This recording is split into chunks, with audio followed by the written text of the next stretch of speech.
Ganito pala yung feeling talaga ng ano, no? So, kanina nga, habang naglalakad ako, napareflect na naman ako sa buhay.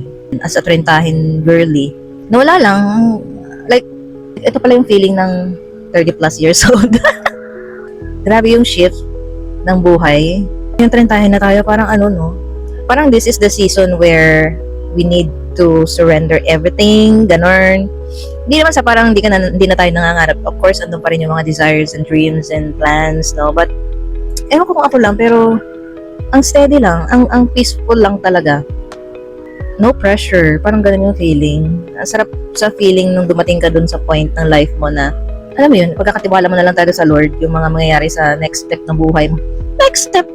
Gusto mo na lang i-enjoy yung everyday, yung pagising mo sa umaga, ayan. Alam mo, yun yung parang you're living the present moment, parang ganon. Kasi kapag andun ka sa point ng life na grateful ka, ma-appreciate mo talaga ang mga bagay-bagay. There is peace talaga in being grateful every day. Kahit yung mga small things lang in life. Sobrang nakaka-happy. Na-appreciate ko lang bigla.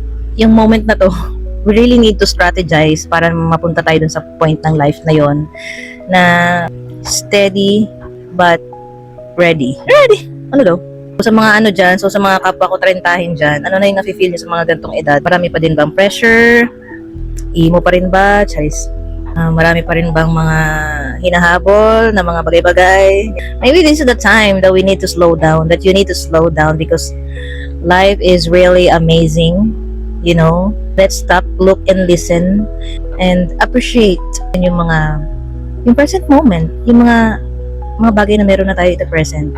Let's just allow the Lord to surprise us dun sa mga bagay na gusto pa nating marating sa buhay. But for now, let's be intentional pagdating sa ating rest. And so despite of our busy days, busy season, like wag nating i-take for granted yung invitation to be in the presence of the Lord, no? Katulad nga din sa story sa Bible about Mary and Martha, arte, na sobrang busy ni Martha. Ito naman yung intention niya na parang gusto niyang mag-serve kay Jesus. But then, the most important thing is yung, alam mo yun, yung worship natin kay Lord.